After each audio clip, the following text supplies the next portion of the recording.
sou juíza do trabalho há 7 anos, aqui no Rio de Janeiro, e sou diretora de Direitos Humanos da Matra 1. Eu trabalho nas áreas de Direito Constitucional, Direitos Humanos, Teoria do Estado. Eu sou professora nessas áreas desde 2010. Sou professora de Direito Empresarial, especializada em Propriedade Intelectual, que são as marcas, as patentes, os direitos autorais. Eu atuo dentro do Direito Constitucional há 12 anos. Eu leciono processo civil na PUC de São Paulo desde o início dos anos 80. Comecei dando aula na graduação, depois passei para a especialização e em seguida mestrado e doutorado. Estou aqui como mulher, como promotora de justiça, como professora da universidade, sobretudo como pessoa humana, para falar um pouco sobre as nossas expectativas, os nossos sonhos de justiça, a nossa compreensão do direito, da formação necessária, indispensável daqueles que trabalham com a justiça e com o direito.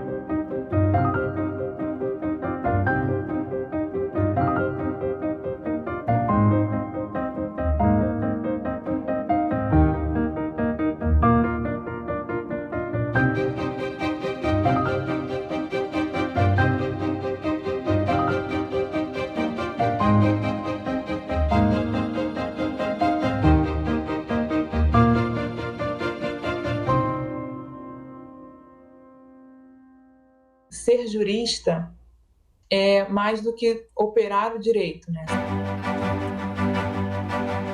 Ser jurista é perceber no direito um potencial contrafático para concretizar de fato a sociedade que essa Constituição nos prometeu, né? A gente vê no direito, a gente precisa ver no direito esse papel transformador dele, de transformar as desigualdades, de transformar as injustiças, de transformar as exclusões. E eu acho que o jurista é aquele que maneja o direito com essa finalidade. Tem que estudar muito e tem que ter vocação, né? Você tem que ter a cabeça boa para pensar os problemas, para ir atrás de soluções, para saber examinar direito comparado, quer dizer, saber até que ponto o estudo do direito em outros países não pode abrir umas portas para a gente, né? Acender algumas lanternas em pontos que para nós estão obscuros. No direito, nós temos, vamos dizer, dois grandes operadores do direito, que é o judiciário e os advogados, também o Ministério Público, a Defensoria. Então, aquele que pleiteia e aquele que julga, aquele que decide. Os juristas são aqueles que pensam, que fazem a interligação do pensamento entre o que o juiz vai decidir e o que o advogado, o operador do direito, como eu disse também, o Ministério Público, vai pleitear para o juiz. Nós somos pessoas que construímos pensamento, que formamos opinião e que nós estudamos e temos uma produção de conhecimento. Mas hoje, o que mais eu valorizo, não valorizo somente a produção científica, mas a produção vivenciada, experimentada, empírica. E daí, multidisciplinar. Eu estou sempre em aprendizado. Eu não estou aqui para não ofertar respostas nem verdades, mas para aprender com esse diálogo. A mulher pode falar sobre qualquer tema dentro daquela sua área de conhecimento, assim como qualquer homem, né? Isso é super importante. Então, lembrar disso também, né? De que a potencialidade da criação, do conhecimento, da produção intelectual daquela mulher, no caso aqui das pesquisas, que aquelas mulheres fazem, que resultam em livros, resultam em artigos, da importância justamente de se incluir as mulheres para todo e qualquer debate. Nós, mulheres, não estamos acostumadas a nos ver em situações de sucesso. Então, por exemplo, quando você fala, sua extensa produção, você é uma jurista, eu quase que não me reconheço. Mas é isso mesmo? E isso é uma constância. De nós, mulheres, não nos reconhecemos como tudo que a gente fez, o que a gente conquistou, o que a gente lutou. Porque vamos fazendo, e a hora que a gente vê o resultado que está lá, sem pensar nestes rótulos ou nomes juristas, o importante, a gente simplesmente vai fazendo. Então, eu ainda não me reconheço com todas essas palavras. Fico honrada, mas ainda não me reconheço. Eu nasci nesse ambiente, né? Meu pai, que infelizmente faleceu no ano passado, era um processualista muito respeitado, era um processualista de peso, né, daqueles muito sérios, que fala um monte de línguas, né, que estuda fora, que dá conferência na Alemanha, enfim. A minha mãe já não tem esse viés tão intelectualizado, mas é muito inteligente e é uma ótima advogada. E também é uma excelente professora. Então, eu vivi nesse ambiente e foi uma coisa meio natural. Eu comecei estudando o próprio Supremo Tribunal Federal a partir de um recorte muito específico. Eu queria entender como que as mulheres atuavam em busca dos seus direitos, e aí uma ligação direta com o conceito de litígio estratégico no movimento das mulheres. Então, quais eram os casos que à época repercutiam e que impactavam no direito das mulheres e de que forma grupos de mulheres, grupos organizados de mulheres buscavam o Supremo Tribunal Federal como uma arena justamente para a conquista desses direitos. E a partir daí eu comecei então a estudar, fui evoluindo, digamos assim, e passei a estudar então participação social como um todo, e especialmente uma participação social dentro da Suprema Corte, no STF. Não tive exatamente um momento de escolha, vou enfrentar uma área que é absolutamente machista, e uma área fechada em vários aspectos, né? Tem um perfil que tem mudado, obviamente, mas é um perfil muito forte ainda. Mas só eu gosto disso, eu vou seguir, eu vou fazer, e as dificuldades vão surgindo no caminho. E vai enfrentando da melhor maneira que é possível enfrentar. Eu ingressei no curso de Direito com 16 anos. Com 22 anos eu era promotora de justiça. Com 23 anos, professora da universidade. E com 20 era funcionária pública concursada. Então, no decorrer desse processo de aprendizado, eu não era o que sou hoje. Eu sou o resultado. Eu gosto de uma frase de Rubens Alves que ele diz: eu sou o resultado dos caminhos e descaminhos que percorri, do que eu errei, do que eu acertei, do que me conduziu de onde eu imaginei chegar e onde eu fiquei.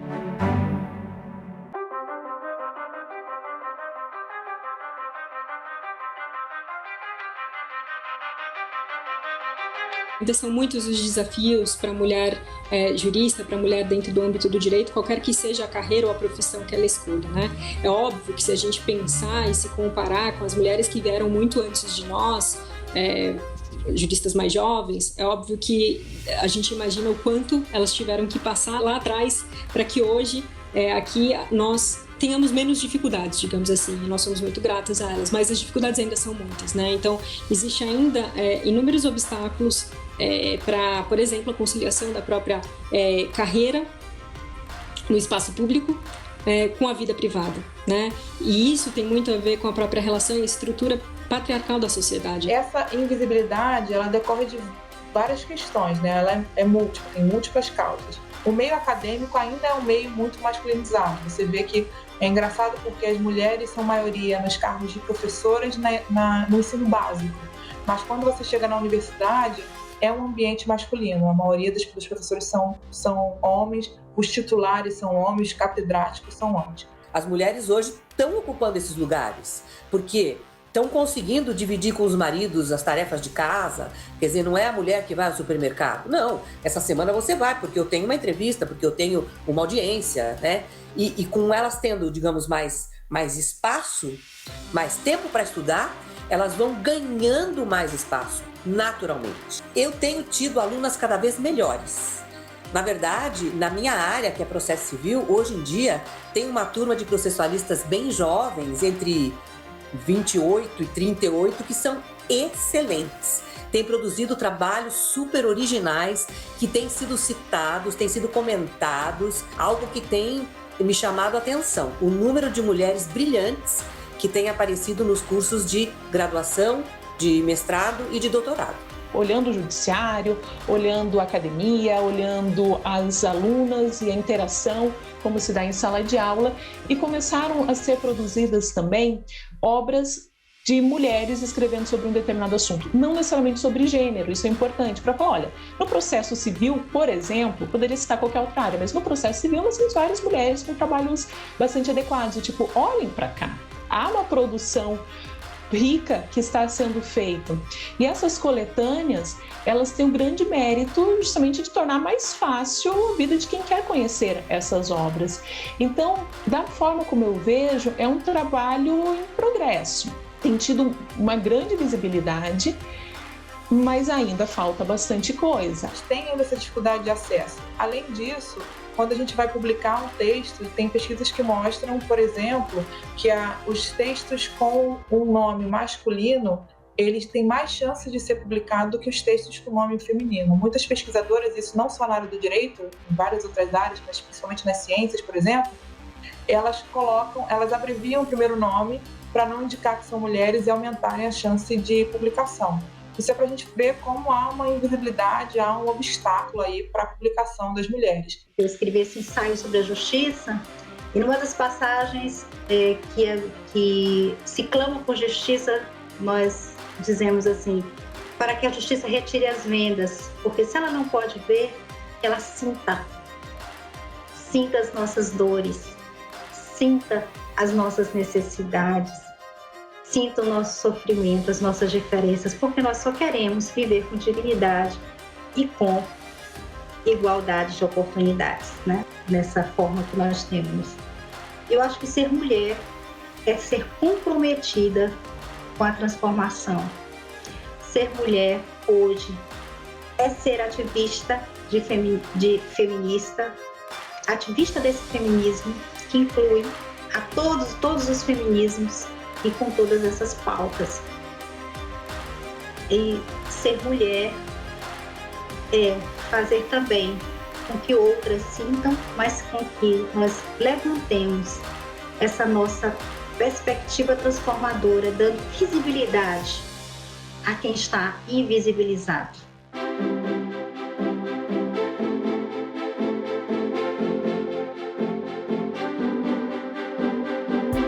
Eu sou de uma época em que eu já tinha as minhas ídolas, né? Uma das minhas ídolas é minha mãe, que se chama também Teresa Rudalvin. É uma mulher forte, uma advogada brilhante, uma advogada combativa, uma pessoa de fácil relacionamento, que também foi professora e é professora universitária. Então eu já cresci tendo como modelo, entre aspas, né, a minha mãe. Convivi bastante com a professora Ada Pellegrini Grinover, sou mais nova do que elas, mas eu já via que havia mulheres juristas brilhantes, respeitadas, unanimidades, que eram poucas. E hoje em dia eu tenho visto um aumento muito grande de mulheres estudiosas e brilhantes e empenhadas no mestrado e no doutorado, né? Porque é daí que saem os juristas. Agora, a gente tem hoje, por exemplo, a Cláudia Lima Marques, em Consumidor, a Judite Martins Costa, a Flávia Piovesan, em Direitos Humanos, Direitos Fundamentais, que foi minha aluna. São mulheres brilhantes que conquistaram o seu espaço. Presidente da OAB de São Paulo, ela, para mim, é uma desbravadora, a Patrícia Vasolin, que acabou recentemente de assumir o cargo. Então, era um momento que se precisava dessa ocupação. As nossas ministras do STF e do STJ, na minha área, em específico de propriedade intelectual, profunda admiração pelos julgados da ministra Nancy Andrighi, que é uma conhecedora de propriedade intelectual fora do comum. Estas são hoje mulheres referências para mim. Ampliando o campo, minha colega de faculdade de Direito, Ana Lúcia Sabadell, que trabalha muito essa questão de gênero.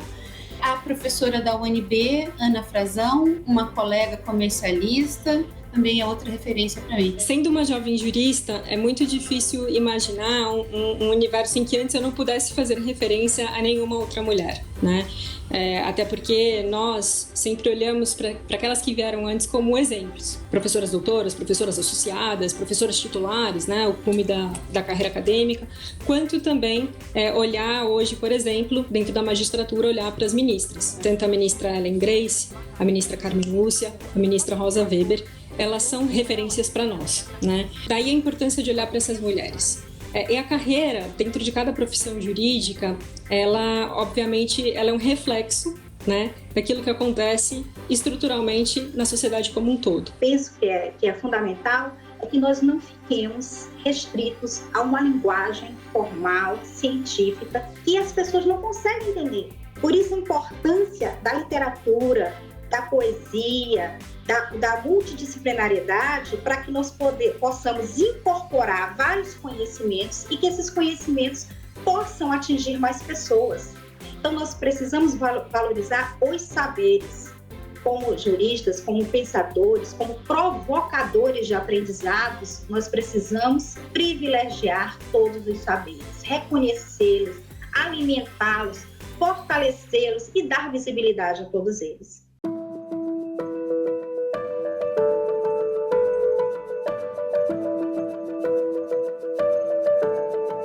Uma das iniciativas vem do Supremo Tribunal Federal, que lançou recentemente uma bibliografia com publicações de direito constitucional disponíveis no acervo da Corte, assinadas por mulheres juristas. Ela contém hoje 100 nomes de mulheres, mas a gente sabe que tem uma produção bibliográfica muito maior do que 100 textos ou do que 100 mulheres que produzem. Então, inclusive, a ideia é sempre fazer uma atualização e novos lançamentos também dessa lista, para que a gente possa cada vez mais incluir outras mulheres. E além das referências bibliográficas dentro do campo do direito constitucional e áreas afins, também existe ali a escolha, um recorte da legislação que conta um pouco a história dos direitos, da conquista de direitos das mulheres, e também a escolha e o recorte de decisões jurisprudenciais que também são impactantes e simbólicas para as conquistas das mulheres. Esta é uma lista, é um início, é um pontapé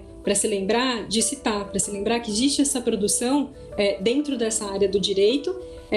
E ali, logo na apresentação, o ministro Fux diz, da importância de que seja continuamente atualizada, ou então reeditada, enfim, para que outras mulheres também sejam incluídas nessa lista, e a gente continue sempre lembrando dessa importância, até que um dia não seja mais necessário fazer uma bibliografia intitulada de produção de mulheres em qualquer área do direito que seja, até que um dia a gente não precise mais disso, porque as mulheres serão lembradas também como produtoras e construtoras, do conhecimento intelectual e da produção intelectual do direito. A Associação dos Magistrados da Justiça do Trabalho da Primeira Região também teve uma iniciativa para divulgar artigos escritos por mulheres. Em uma coluna publicada no site da Amatra, deu voz às magistradas sobre os mais diversos assuntos. O projeto fez tanto sucesso que virou livro. O projeto se chama Mulheres por Elas Mesmas e ele foi criado em 2021. Na época da celebração do Dia da Mulher, em março, a gente resolveu incentivar a escrita criativa das nossas associadas, convidando a falar um pouco sobre temas não jurídicos. Então, em 2021, o convite foi lançado para que elas falassem um pouco sobre algum livro, um filme ou uma série, alguma obra de arte que elas tivessem em contato e quisessem compartilhar um pouco sobre suas reflexões. Então, nós tivemos durante 5 semanas, 5 colunas de juízas diferentes, juízas aposentadas, desembargadoras, substitutas, titulares, que puderam compartilhar com a gente algumas impressões sobre obras que elas tiveram acesso nesse período.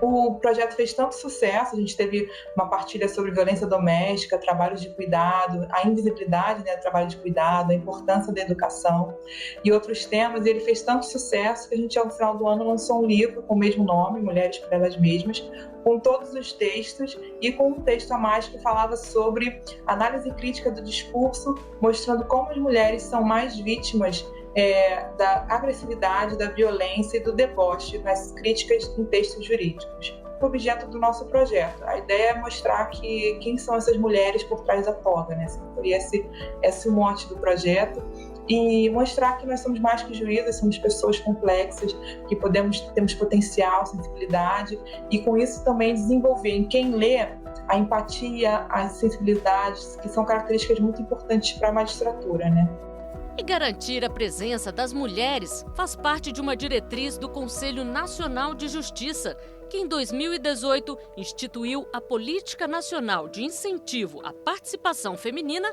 no Poder Judiciário. A partir dessa resolução do CNJ, o Tribunal de Justiça da Paraíba criou um mecanismo para cadastrar dados de mulheres juristas das mais diversas áreas do direito e, assim, facilitar a consulta e a identificação dessas profissionais. Iniciativas que buscam cada vez mais fazer valer na prática a igualdade de gênero prevista na nossa Constituição.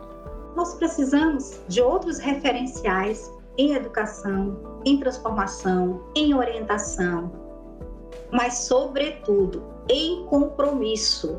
Não adianta nós estarmos construindo, dialogando, escrevendo, se isso não for introjetado, se isso não for incorporado na nossa prática. Portanto, por isso que o conhecimento, ele não pode ficar nas estantes, nos arquivos, no que foi falado e que não foi apreendido.